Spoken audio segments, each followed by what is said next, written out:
कहानी की शुरुआत निक नाम के एक एक्स अमेरिकन सोल्जर से होती है जो जापान की एक जेल में अपनी 10 साल की सजा काट रहा था। अपनी जिंदगी को ऐसे बर्बाद होता देखकर निक अक्सर काफी शांत और उदास रहता और एक दिन जब उसकी ड्यूटी बाथरूम साफ करने के काम पर लगी थी तो उसकी नजर एक कमरे से निकल रहे 5 खूंखार आदमियों पर पड़ी जो दिखने में काफी खतरनाक और डरावने लग रहे थे। और उन आदमियों के वहां से जाने के बाद जब निक उस कमरे में गया तो उसने देखा कि कमरे में एक आदमी छत से लटका हुआ था। ये देखकर निक काफी ज्यादा घबरा गया और उसने उस आदमी की मदद करने के लिए तुरंत ही जेल गार्ड्स को आवाज मारी, पर गार्ड्स ने वहां पहुंचकर निक को शाबाशी देने की बजाय उसे ही पीटना शुरू कर दिया, जिसके बाद उसे जेल के कमरे में डाल दिया गया। वो कमरा बहुत ही छोटा और घुटन भरा था और जल्द ही निक को एहसास हुआ कि वो उसी आदमी के साथ कमरा शेयर कर रहा है जिसे उसने बचाया था। असल में उस आदमी का नाम क्योशी था जो शिरामित्सु गैंग का एक मेंबर था। साथ ही क्योशी ने बताया कि उसके पास जेल से भागने का प्लान है जिसमें उसे निक की मदद चाहिए थी और अगर निक इसमें उसकी मदद करेगा तो इसके बदले में निक को शिरामित्सु गैंग का सपोर्ट मिलने वाला था। असल में क्योशी के मुताबिक सबसे पहले उन्हें एक तेज धार औजार की जरूरत थी जिसे ढूंढने की जिम्मेदारी निक पर रहेगी। इसके बाद उसे इस तेज धार हथियार से क्योशी पर हमला करना होगा, जिसके बाद जेल गार्ड्स उसे हॉस्पिटल ले जाएं, जहां उसके गैंग के आदमी पहले से उनका इंतजार कर रहे होंगे। कुछ देर तक सोचने के बाद निक आखिरकार इस काम के लिए तैयार हो गया और उसे ये करने का मौका तब मिला जब सभी कैदियों को बाहर काम के लिए ले जाया गया। सही मौका मिलते ही निक ने एक पत्थर अपनी जेब में डाल लिया। अपने कमरे में आने के बाद उसने उस पत्थर की धार को तेज करना शुरू कर दिया, जिसके बाद क्योशी अपने अगले कदम के लिए पूरी तरह तैयार था। क्योशी को चोट लगने से पहले उसने निक को याद दिलाया कि उसे समय रहते गार्ड्स को इस हादसे के बारे में बताना होगा ताकि वो जिंदा बच जाए, वरना ज्यादा खून बह गया ना मैं यहीं मर जाऊंगा। और निक ने भी बिल्कुल ऐसा ही किया। जैसे ही क्योशी के शरीर से खून निकला, निक ने गार्ड्स को मदद के लिए बुला लिया, जिसके चलते क्योशी का प्लान पूरी तरह कामयाब हो गया। और इधर अगले दिन से जेल में निक का स्टेटस काफी बढ़ गया और शिरामित्सु गैंग के सपोर्ट के बाद से अब उसे जेल के नियमों के हिसाब से नहीं जीना पड़ता था और धीरे धीरे उसकी सजा भी काफी कम हो गई। थोड़े ही समय बाद वो जेल से आजाद भी हो गया, पर अब निक पूरी तरह से बदल चुका था। निक के जेल से निकलते ही उसने देखा कि एक गाड़ी पहले से उसका इंतजार कर रही थी और उसकी गाड़ी में बैठते ही वो लोग उसे सीधा शिरामित्सु गैंग के हेडक्वार्टर्स में ले गए, जहाँ गैंग के कुछ लीडर्स उसका इंतजार कर रहे थे। और निक से मिलते ही उन लोगों ने सबसे पहले क्योशी की मदद करने के लिए उसका धन्यवाद किया और फिर उसे उसका पहला काम दिया, जिसमें उसे एक अमेरिकन बिजनेसमैन से एक डील करनी थी। और इधर निक भी बिना कुछ सोचे इस काम के लिए तैयार हो गया। उसी शाम गैंग के मेंबर्स ने निक को खर्चे के लिए कुछ पैसे दिए, जिसके बाद निक आराम करने की बजाय शहर में घूमने चला गया। और कुछ देर तक घूमने के बाद वो एक बार में पहुंचा, जहां उसकी नजर एक जापानी औरत पर पड़ी। निक को उस औरत की पर्सनैलिटी काफी पसंद आई और वो उसे एक अच्छी टिप देकर सोने चला गया। अगली सुबह क्योशी निक को डील के लिए एक मेटल फैक्ट्री में लेकर गया, जहां उसकी मुलाकात एंथनी नाम के एक अमेरिकन बिजनेसमैन से हुई। पर निक को वहां देखकर एंथनी कुछ खास खुश नहीं था और उसने निक को बुरा भला सुनाना शुरू कर दिया। साथ ही उसने बताया कि वो शिरामित्सु गैंग की कोई शर्त नहीं मानेगा, क्योंकि उसकी बात उनके विरोधी सीसु गैंग से भी चल रही है। अगर तुम मुझे बढ़िया डील नहीं दोगे तो वो तो दे ही देंगे। एंथनी बहुत ज्यादा बदतमीजी से बात कर रहा था और निक अच्छे से जानता था कि अब बातचीत का कोई फायदा नहीं है, इसलिए उसने एक टाइपराइटर उठाकर एंथनी को पीटना शुरू कर दिया।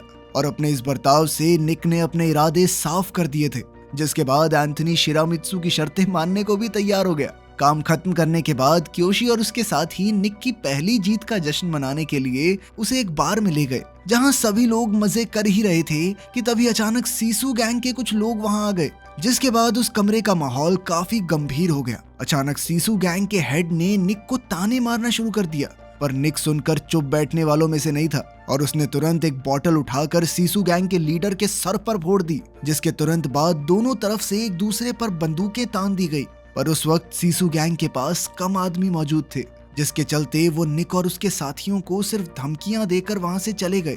पर इधर निक ने अपने उबलते हुए गुस्से की बदौलत अपने शिरामित्सु साथियों का दिल और क्योशी का भरोसा दोनों एक साथ जीत लिया था, जिसके चलते क्योशी ने उसे रहने के लिए एक फ्लैट और याजुका क्लैन का हिस्सा बनने का ऑफर दिया, जिसके लिए निक तुरंत तैयार हो गया। कुछ दिनों बाद क्योशी ने उसे उसका दूसरा काम दिया, जिसमें उसे एक बार ओनर से मिलना था जो शिरामित्सु गैंग की बात नहीं मान रहा था। और इस बार भी निक ने उसी अंदाज से काम किया जिसके लिए वो फेमस था। इस बार क्योशी ने भी उसका साथ दिया और अपने इस तरीके से वो गैंग का दबदबा बढ़ाते जा रहे थे। इसके बाद क्योशी निक को शिरामित्सु के एक नाइट क्लब में ले गया, जहां उसकी नजर एक बार फिर उसी जापानी औरत पर पड़ी जो उस वक्त डांस कर रही थी। पर तभी निक ने देखा कि क्योशी अचानक उसे डांस फ्लोर से खींचता हुआ बाहर ले गया। पर क्योशी की आवाज में उस औरत के लिए चिंता और फिक्र थी। जल्द ही निक भी वहां पहुंच गया, जिसके बाद उसे पता चला कि ये लड़की क्योशी की बहन मियू है। और साथ ही क्योशी ने निक से उसे सही सलामत घर छोड़कर आने को कहा। लेकिन अपने घर के दरवाजे पर पहुंचते ही मियू ने अचानक एक अलग ही रूप ले लिया और उसने निक को छेड़ते हुए अंदर आने को कहा। और फिर कुछ देर शर्माने के बाद निक भी तैयार हो गया। अपनी बातचीत के दौरान निक की नजर मियू की पीठ पर बने याजुका क्लैन के टैटू पर पड़ी, जो उसके अंडरवर्ल्ड के साथ रिश्तों का सबूत था। अगले दिन क्योशी ने निक को एक और काम दिया, जिसमें उसे एक अमेरिकन सोल्जर से हथियारों की डीलिंग करनी थी। लेकिन इस डील की खबर शिरामित्सु के किसी मेंबर को नहीं होनी चाहिए, जिसका मतलब था कि निक को ये सारा काम अकेले करना होगा। अगले दिन जब निक इसी डील को करने के लिए डॉक्स पर पहुंचा तो उसे वहां एक अनजान लाश दिखाई दी। और इससे पहले कि निक कुछ समझ पाता, अचानक सीसू गैंग के कुछ मेंबर्स वहां पहुंच गए। असल में वो लोग डील खराब करके सारा पैसा लूटने के लिए आए थे। पर निक ने खतरे को पहले ही भांपते हुए $2 मिलियन को गाड़ी की सीट में छुपा दिया, जिसके चलते चू गैंग के सदस्यों को खाली हाथ ही वहां से जाना पड़ा। पर जाने से पहले उन्हीं में से 2 आदमियों ने निक के ऊपर बंदूक तान दी। पहले तो निक उनकी बात मानता रहा, लेकिन जब उसे अपनी जान पर खतरा महसूस हुआ तो उसने अचानक एक आदमी से उसकी बंदूक छीनकर चू गैंग के 2 सदस्यों पर गोली चला दी। और ये देखकर बाकी आदमी भी पीछे हट गए। पर वो सभी ये बात अच्छे से जानते थे कि निक की इस हरकत का नतीजा बहुत भारी होने वाला था। और हुआ भी कुछ ऐसा ही। इस घटना की खबर जल्द ही शिरामित्सु गैंग के लीडर्स तक पहुंच गई, जिसके लिए उन्होंने तुरंत ही एक मीटिंग बुलाई, जिसमें निक और क्योशी भी मौजूद थे। लीडर को शक था कि शायद उन्हीं के किसी आदमी ने डील की खबर लीक की है, जिस पर क्योशी ने लीडर से कहा कि आप चिंता मत कीजिए, पैसे बिल्कुल सही हैं। पर लीडर इसके बावजूद भी निक से कुछ खास खुश नहीं था, क्योंकि उसके मुताबिक निक की इस हरकत से एक बहुत बड़ी गैंग वॉर शुरू हो सकती है। और इसी गैंग वॉर को रोकने के लिए लीडर ने ट्रेडिशनल तरीका इस्तेमाल करने का फैसला किया, जिसमें माफी के तौर पर शिरामित्सु गैंग की तरफ से 2 कटी हुई उंगलियां सीसू गैंग को दी जाएंगी, ताकि गैंग वॉर को रोका जा सके। ये सुनकर क्योशी को काफी बुरा लग रहा था, क्योंकि उसी ने निक को इस काम में खींचा था और इसलिए उसने निक के साथ इस सजा का भागीदार बनने का फैसला किया। जिसके बाद निक और क्योशी ने अपनी एक उंगली काट कर लीडर के सामने रख दी। कुछ देर बाद गाड़ी में निक और शिरामित्सु के लीडर के बीच एक आम बातचीत हुई, जिसमें लीडर ने गैंग के अंदर एक गद्दार होने की आशंका जताई, जो जरूर उनकी जानकारी बाहर दे रहा था। थोड़ी देर बाद उनकी गाड़ी जंगल के बीच रुकी, जहां पर निक की इंक्लूजन सेरेमनी थी, जिसमें निक को शिरामित्सु गैंग और उनके परिवार का एक भरोसेमंद सदस्य घोषित किया जाना था। परंपराओं के साथ इस समारोह को खत्म करने के बाद सभी लोग जश्न मनाने में मशरूफ हो गए। और इसी जश्न के दौरान निक क्योशी के पास आया। उसने उसे अपने और मियू के रिश्ते के बारे में बता दिया। इधर क्योशी ये बात सुनकर पहले तो खुश नहीं था, क्योंकि मियू उसकी बहन थी, पर वो ये बात भी अच्छे से जानता था कि निक एक जिम्मेदार और भरोसेमंद आदमी है। और इसलिए थोड़ी देर बाद क्योशी ने उनके इस रिश्ते को अपना लिया और उसके साथ ही निक से कहा कि अब वो दोनों सिर्फ दोस्त नहीं बल्कि भाई बन चुके हैं। अब निक पूरी तरह से शिरामित्सु गैंग का हिस्सा बन चुका था और अब उसने अपनी वफादारी साबित करने के लिए याजुका क्लैन का टैटू बनवाने का फैसला किया। इस टैटू का डिजाइन गैंग को लेकर एक आदमी की वफादारी की कहानियां सुनाता था। इस सब के दौरान मियू उसके साथ थी और वो काफी ज्यादा खुश भी थी, क्योंकि निक अब पूरी तरह से उसकी जिंदगी का हिस्सा बन गया था। अगले कुछ दिनों में निक तेजी से आगे बढ़ता गया और अब धीरे धीरे गैंग में भी उसका रुतबा बढ़ता जा रहा था। लेकिन अब भी उसकी पिछली जिंदगी ने उसका पूरी तरह से पीछा नहीं छोड़ा। एक दिन जब वो मियू के साथ ट्रेन में सफर कर रहा था, तभी उसकी नजर एक जाने पहचाने चेहरे पर पड़ी। असल में ये सीसू गैंग का वही आदमी था जिसने उसे मारने की कोशिश की थी। और ये देखते ही निक पूरी तरह से चौकन्ना हो गया। उसके दिमाग में पहली चीज आई कि उसे किसी भी तरह से मियू को खतरे से बाहर करना है। उधर सीसू गैंग के कुछ लोग शिरामित्सु गैंग के लीडर से मिलने के लिए उनके हेडक्वार्टर्स में पहुंच गए। असल में वो लोग शिरामित्सु के साथ एक डील करना चाहते थे, पर उन्होंने किसी सीनियर मेंबर को भेजने की बजाय एक जवान लड़के को डील के लिए भेज दिया। और ये बात लीडर को कुछ खास पसंद नहीं आई। पर इसके बावजूद भी ओरोची नाम के एक सदस्य ने लीडर को ये डील एक्सेप्ट करने को कहा। लेकिन इस हरकत से लीडर को और ज्यादा गुस्सा आ गया और उसने तुरंत ही डील को कैंसिल कर दिया। उसी रात क्योशी और ओरोची एक साथ बार में शराब पी रहे थे, जिस दौरान ओरोची लीडर के ऊपर काफी गुस्सा था क्योंकि उसने ओरोची की बात 1% भी नहीं सुनी। और इधर क्योशी उसके अंदर बढ़ते गुस्से को साफ साफ देख पा रहा था। उसने ओरोची को अपने गुस्से पर काबू रखने को कहा, लेकिन तब तक बहुत देर हो चुकी थी और ओरोची गुस्से में बार से बाहर चला गया, जहां उसकी मुलाकात मियू से हुई। असल में ओरोची और मियू पहले एक दूसरे से प्यार करते थे और ओरोची अब भी उसे मन ही मन पसंद करता था, लेकिन मियू ने इसके लिए साफ इनकार कर दिया, जिसके बाद ओरोची ने उसके साथ जबरदस्ती करना शुरू कर दिया। पर फिर भी मियू किसी तरह से भागने में कामयाब हो गई। अगले दिन शिरामित्सु और सीसू गैंग एक बार फिर से मिले और इस बार उन्होंने एक सूमो मैच के दौरान मिलने का फैसला किया, जो कि एक पुराना तरीका था। और इस बार सीसू गैंग का चेयरमैन खुद मिलने के लिए आया। असल में ये कोई बिजनेस डील नहीं थी, बल्कि सीसू गैंग तो चाहती थी कि शिरामित्सु गैंग के लीडर को रिटायर करके शिरामित्सु को सीसू गैंग का ही एक हिस्सा बना दिया जाए। और सीसू गैंग के इस ऑफर को सुनते ही पूरे कमरे का माहौल गर्म हो गया, लेकिन शिरामित्सु के लीडर ने इस ऑफर के लिए तुरंत ही मना कर दिया, क्योंकि ऐसा करने से शिरामित्सु गैंग का नाम मिट्टी में मिल जाएगा। और तभी निक ने बीच में सीसू गैंग के चेयरमैन को ये याद दिलाया कि शिरामित्सु गैंग के अंदर खतरनाक भेड़िए रहते हैं, ना कि कमजोर कुत्ते। उसी शाम वापस घर जाते वक्त निक की मुलाकात अपने एक बहुत पुराने जानकार पॉली से हुई, जो अमेरिकन फौज में उसका साथी था और फिलहाल छुट्टियों पर यहाँ घूमने आया था।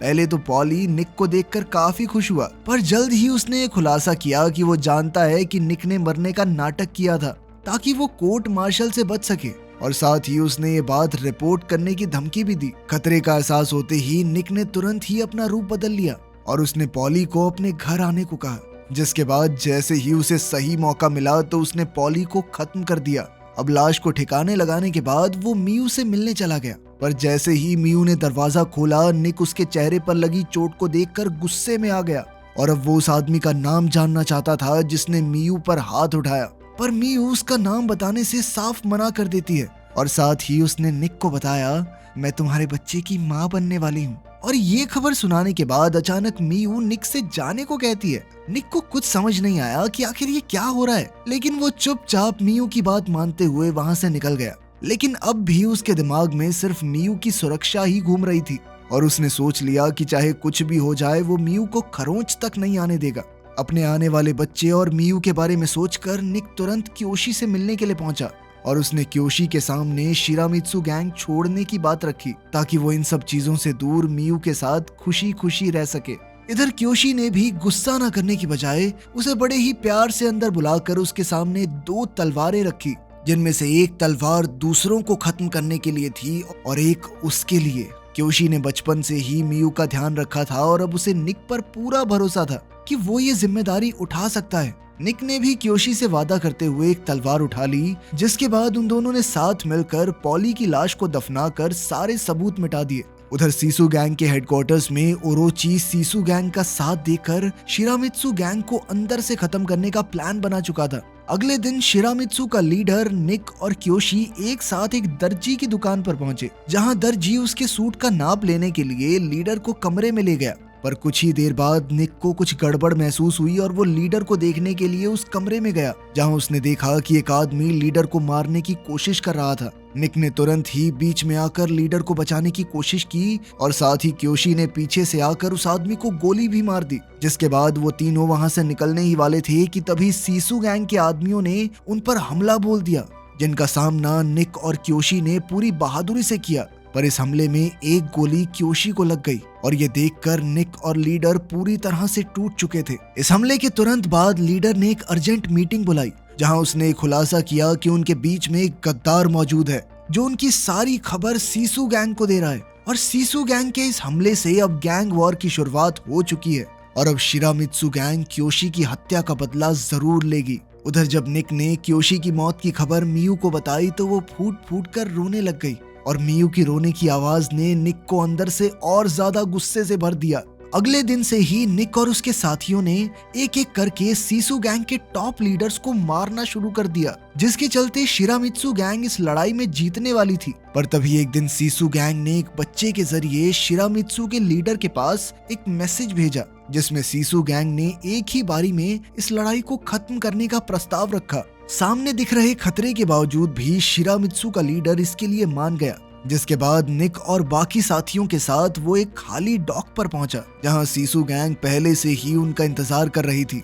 लेकिन सीसू गैंग के बीच में ओरोची को देखकर सभी लोग हैरान थे और वो समझ गए कि ओरोची ही वो गद्दार है जो उनकी सारी खबर सीसू गैंग को दे रहा था। पर उसके इस धोखे के बावजूद भी शिरामित्सु के लीडर ने उसे एक और मौका देते हुए गले लगा लिया ताकि वो अपनी गलती सुधार सके। पर तभी अचानक से ओरोची ने लीडर की पीठ में चाकू मारकर कहा कि अब शिरामित्सु गैंग खत्म हुई। उधर शिरामित्सु गैंग के बाकी सदस्य चाहकर भी कुछ नहीं कर सकते थे क्योंकि उस वक्त वो लोग चारों तरफ से घिरे हुए थे। इसके बाद ओरोची ने निक के सामने एक प्रस्ताव रखा जिसके मुताबिक अगर निक मियू को छोड़ दे तो वो अपनी जान बचा सकता है। पर निक को उसकी फालतू बातों में कोई दिलचस्पी नहीं थी और तभी अचानक से एक स्नाइपर ने निक के पैर में गोली मार दी। उधर सीसू गैंग ने पुलिस की मदद से शिरामित्सु गैंग के हेडक्वार्टर्स में रेड डलवा दी ताकि उनका वजूद पूरी तरह से खत्म किया जा सके। उस रात निक सीसू गैंग की नजरों से बचते हुए मियू के पास पहुंचा ताकि वो उसे किसी सुरक्षित जगह पर ले जा सके। लेकिन अभी उसका काम पूरा नहीं हुआ था क्योंकि उसके दिल में अभी भी बदले की आग जल रही थी और इसलिए वो क्योशी की दी हुई तलवार लेकर सीधा सीसू गैंग के हेडक्वार्टर्स में पहुंच गया जहां उसने सीसू गैंग के लीडर के सामने अपना बदला पूरा करने की इच्छा जाहिर की। पर ओरोची ने उसके हाथ से तलवार लेते हुए उसे एक आउटसाइडर यानी बाहरी इंसान बुलाया जो कभी भी उनका हिस्सा नहीं बन पाएगा। पर तभी निक ने एक ही झटके में ओरोची के गले पर हमला करके उसे खत्म कर दिया। तभी बाकी मेंबर्स ने उस पर अपनी बंदूकें तान दी लेकिन सीसू के लीडर ने उन सभी को रोक दिया और फिर निक को वहां से जाने को कहा क्योंकि उसने अपना बदला पूरा कर लिया था। वहां से निकलकर निक अपने घर पहुंचा जहां उसने मियू को शिरामित्सु की देखरेख में छुपाया हुआ था और जैसे ही मियू को पता चला कि निक ने उसके भाई की मौत का बदला ले लिया था तो वो निक को गले लगाकर रोने लग गई। और उस दिन के बाद से निक का रुतबा शिरामित्सु गैंग में और बढ़ गया और अब सभी लोग उसे अपने नए लीडर के रूप में देखने लगे। वीडियो पसंद आई तो लाइक कर देना, चैनल को सब्सक्राइब कर लेना। मिलते हैं अगली वीडियो में।